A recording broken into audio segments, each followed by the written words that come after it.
I did. I got my GED. That's real. And then, but I don't think that's what makes a person. I think it's what you do after that, right? And I had some decisions to make. And the first thing that I did when I got my GED is I joined the Marine Corps. And I know when I say that, immediately, you're all like, huh. What happened?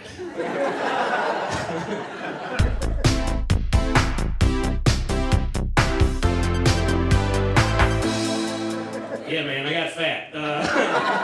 And it sucks being fat. I hate it. I don't care what you read in a blog. I don't care what your chubby friend posts on Facebook. It's no fun being fat. It sucks being fat. It's a lot of fun getting fat. It's fucking delicious getting fat. It sucks being fat. And here's the thing, like with being in the Marine Corps, I'm glad, like, if any of you believe me, that you didn't just start clapping immediately. I get uncomfortable with that. Like if people are like, hey, thank you for your service, you know, I'm always like, I didn't do it for you, you know.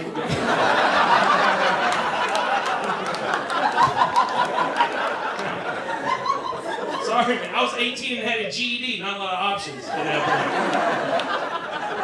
Also, I'm not one of these people that will like push on you to support the troops. I don't think you should. You shouldn't support all of the troops because there's just too many of them. And it's a numbers game. Odds are a few of them are assholes, okay? And I know when I say that, people get uncomfortable. They're like, we're supposed to be patriotic. Like, no, it's okay. Look, I was one of the troops. I was in Iraq. I was over there with thousands of troops. I knew hundreds of them personally. I'd support like 7 of them tops, okay? Yeah, and 3 of those guys still owe me money, so I don't really know. And one dude actually gave a porn DVD to when we were in Iraq, and he never gave it back, and I'm actually upset that he made it home, if I'm going to be honest with you. Oh, who's fucking groaning? Why are you groaning at that? You know why you're groaning? Because you don't know the value of a pornographic digital video disc in a war zone, okay? That's why. Also, not only that, it was 2003, do you understand? Let me explain this to you, okay? It wasn't just a porn DVD, it was called Bobby Socks. It was produced by Vivid Entertainment, okay? That is 2 bits of information that I remember about a pornographic DVD from 14 years ago that none of you can recall from the porn that you watched this afternoon, okay? Because it meant something, okay? Because of what I had to go through to get it. I had to buy a Hustler magazine, I had to flip to the back page, cut a coupon out, put it in an envelope, address it, lick a stamp, put it on there, and then send it off, and wait 4 to 6 weeks for it to get delivered to my house, and then I watched it every day, because this is the only porn that I had. And then I took it to Iraq with me, because that was my relationship. It was the most important thing in my life. Don't fucking moan at that, because it was fucking awesome, okay? It was great. It was amazing. And then I saw Simmons, and he was having a bad day. Okay? And I looked there, I was like, I'm gonna fix this. And I go, hey Simmons, little Bobby Socks, take care of that for you. Turn that frown upside down. And then he went away. And then I saw him the next day, and he was glowing. He was a new man. Fucking mortar rounds going off, he didn't give a shit, he was happy. Because that's the power that Bobby Socks had. And I looked at him, I was like, feeling better? He was like, yeah, man, I feel great. I was like, can I get that back? And he was like, oh, I don't know what happened to it. So yeah, I'm upset that he made it back home, okay? Because you understand, like, that would be like if any of you have kids, and you got a babysitter tonight, and then you come to the show, and then you get home, and you're like, man, that show was great. Hey, by the way, where are the kids? I don't know, they were here. Some of you need to go to fucking war so you can understand what I'm talking about.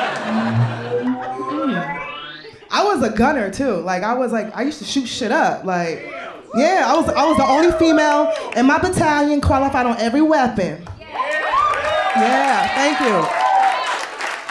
Which means cheat on me if you want, motherfucker. I will. I got a particular set of skills. I'm trying to tell you, okay? Just saying. Nobody ever believes me. They be like, oh, you wasn't a gunner. Women can't be gunners and shooters. I'm like, think about it. Women make the best gunners. Think about your woman with an M16 and 125-degree weather on her period. She a motherfucking assassin, you hear me? Okay? We could have solved this whole war in a 28-day cycle, okay? Fuck a SEAL Team 6, give me 10 packs 24. Let's pop and throw. We would have been good. We would have been good. 2 platoons of angry baby mamas? What? We gonna find him. What? Those were good times. Good times. Nah, for real. Like, I got PTSD and shit. Not from the war, from dating. This shit is crazy. Oh, I'll be like, I'm going back to Iraq, man. This shit was easier. In Iraq, it was easy pickings. Like, what? I'm the only female in the whole platoon? What? Monday, Tuesday, Wednesday, Thursday, Friday. What? Don't judge me. You don't know my life, okay? I have cats. I have 2 cats. I never thought I would have a cat. Honestly, never thought I would have animals, but life sneaks up on you, so here I am, double cat dad. It was my girlfriend's birthday 5 years ago. She wanted a cat. I said, let's go to the shelter. We'll just look at them. I was hoping we would see them and realize it was too much responsibility and we would leave with no cats. That's not what happened. We left with double cats. And it wasn't even her fault. She could have left without the cats that day, but they got me. I was surprised I could feel anything. Before I walked in there, I thought I was almost dead, honestly. And then that lady said, do you want to go to the kitten room? And I was like, I am very much alive. I haven't had goosebumps in a long time, but I have them right now. There's a kitten room here? Where is it? I want to go. It's aptly named. It's a room full of goddamn kittens. And when you break the threshold of the door, your heart grows a little bit. I felt like I was the Grinch giving Christmas back. Or I was having a stroke, because when I walked in, I was like, am I only smiling on half my face? Because these little kittens deserve an entire smile. I want to make a good first impression, and I want them to think I'm weird. They're all so cute. You know how they say the animal picks you or whatever nonsense? I don't know if that happens in every case, but that's what happened to me, because I was only in there for 30 seconds, and a cat Spider-Man right onto my chest and was like, hey man, get me the fuck out of here! There's way too many cats in here! 80 cats? This is inhumane. This is supposed to be the Humane Society. They fucked this one up. I can tell you don't already have cats because you're not covered in their hair. And I'm like, I want to take you home. Your name's Laser. You're my new best friend. Let's go. Where's the button for I want this cat? You don't need a button because the lady's watching through a porthole because at the bottom line of this business is just trying to offload cats. It's a little bit sinister. So she knew exactly when I bonded with this cat. She just kicked in the door and was like, you like that one? I was like, no, I love him more than anything I've ever loved in my entire life. I've never felt this way about anything, human or money. Give me this cat. I already named him, so I have to take him. The sinister part came next. She goes, well, if you like that one, that's its brother. And I was like, oh, no! Oh, bag him up. I don't need a DNA test. Their stripes are similar. I'll take them. She missed the biggest upsell in the history of the cat place, I'll tell you that, because I was feeling weird. She could have kept going. She could have just been like, that is cousin, that's its grandma with leukemia, it's tiny because of the cancer. It's like, yeah, bag them up. I want all of them. I'm taking them all home. The Humane Society's at my house now, but none of the cats have to leave. They get to stay with Billy forever. So I have one son. So I have right now. It's not a brand new baby. He's a 2010 model, but it's my son.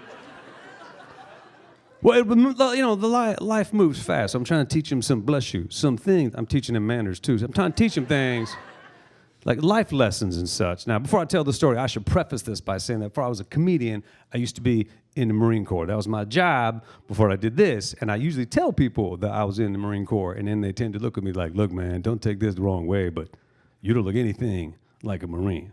Well, no shit, I don't look like a Marine, because that's exactly what the enemy would be expecting me to look like. So this last Christmas, my son comes to me and he goes, hey, Dad, this Christmas, I want to buy people Christmas gifts with my own money. Are there any jobs that I can do around the house? Now, what parent would want to hear that? I said, tell you what, young man, I got a job for you. You go in the backyard, you pick up all the animal poop for a week, I'll pay you $5. He said, what are my other options? I said, well, how about Chapter 11 bankruptcy? How about that? Other options, I offered this kid an entry-level position based on his robust resume as an 8-year-old unskilled day laborer with an obvious attitude problem.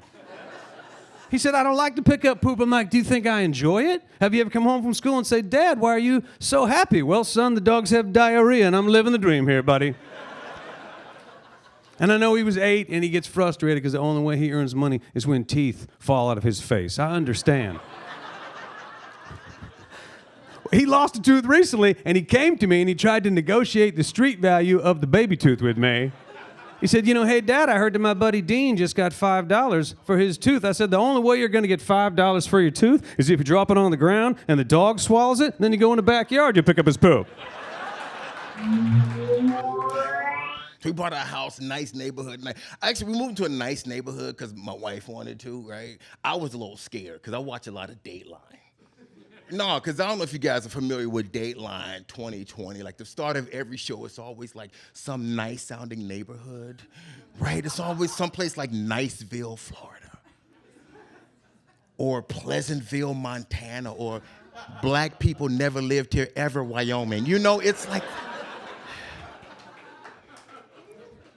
And if you watch the show, the first person on that show always says the same thing. It's like, you never expect it to happen in a place like this. And I'm thinking, you've never seen this show, have you? It's exactly where I expected it to happen, right? So we move into our neighborhood, right? Moving to our new neighborhood, right? So I'm walking around, checking out the neighborhood, getting the feel for the place. Then halfway through my walk, man, I remembered I'm Black. And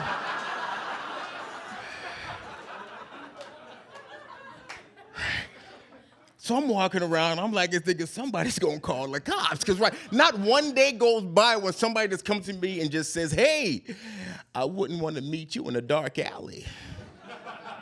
Thank you for that information. Follow-up question, who in the hell do you want to meet in a dark alley, sir? And why? So I'm walking around my neighborhood, right? Hour goes by, no cops. I'm like, okay. Hour and a half, no, bruh, hour, 45 minutes, no cops. Now I'm like, I don't feel safe in my new neighborhood.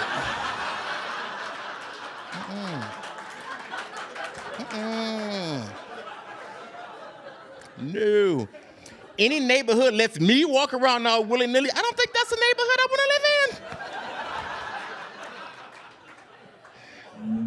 I'm a retired United States Army Staff Sergeant. I retired because in 2003, when I deployed to Iraq, my first mission outside the wire, I was in a gunfight, and I took a .7.62 round from an AK-47 to the back of the skull. Honest to God's truth, that's why I retired. It screwed up my short-term memory, and I can't remember a lot of things, which is why you might see me looking at my hand occasionally. And people are like, that's terrible that you don't have a good memory. And it's not, because I live with a woman, and it could be the best fucking thing that's ever happened in my life. Because I have a built-in excuse to forget everything. And just can't get mad at me, because that would be unpatriotic. I was on tour one time, I called. I was like, hey, I made it safely. She's like, why didn't you fill the ice cube tray? I'm like, because I forgot. She's like, why? Because I got shot in the goddamn head. Fighting for your freedom, so which one do you want, ice or freedom? You only get one. You can't have both, that is selfish. Kids in Afghanistan that would love ice. Probably freedom too, but freedom, ice is a lot easier. I got a Purple Heart for it. You guys don't cheer for that. That's the worst fucking ribbon you could get. That just means the other guy almost killed you. That's all that means. But the thing about the Purple Heart is, in the state of New York and in the state of California, when you have a Purple Heart, they give you a free license plate. Did you know that? That's one of the few advantages to being shot in the head in combat. Let me tell you a funny story about the first time I got my license plates. I was in New York, my hometown, Buffalo, New York, and I got my Purple Heart license plates. This was 2004, right after I got back from Iraq. And I get my plates, and I call my buddy Matt down at Fort Bragg, North Carolina. And I said, hey, Matt, I got my Purple Heart plates. And Matt has 3 Purple Hearts. So he's been shot 3 times. This is like 2004, right after the first year of the war, a lot of support for the military. Matt goes, put them on your car and see if you can get a ticket. That doesn't seem like a good idea. So he goes, no, see if you can get a ticket. So I put my plates on my car, and I drive it to Buffalo Police Headquarters, and I park in a handicap spot in front of Buffalo Police Headquarters, and then I walk to a bar and get shit-faced drunk at 11:30 in the morning. And then I walk back to my car and I gotta take a piss. So I start peeing next to my car. And this cop comes out, I was like, is this your car? I'm like, yes, sir, it is. He goes, where are you going? I'm like, to a bar. He goes, I didn't ask you where you're coming from. It's not the answer I gave you. He goes, is this your car? I'm like, yes, sir. Just come back from Iraq? I'm like, yes, sir. He goes, you wait right here. So he gets his partner. His partner comes out and they put me in a squad car. The partner gets in my truck and they drive my truck to my house and then walk me into a bar. And they buy me lunch and a beer at 11:30 in the morning. And the cop goes, airborne sergeant, and fucking leaves. So I call Matt, I'm like, yo, you are not gonna believe what the fuck just happened. So I tell him, and he goes, I meant roll through a stop sign, you idiot, and I'm gonna fucking DUI.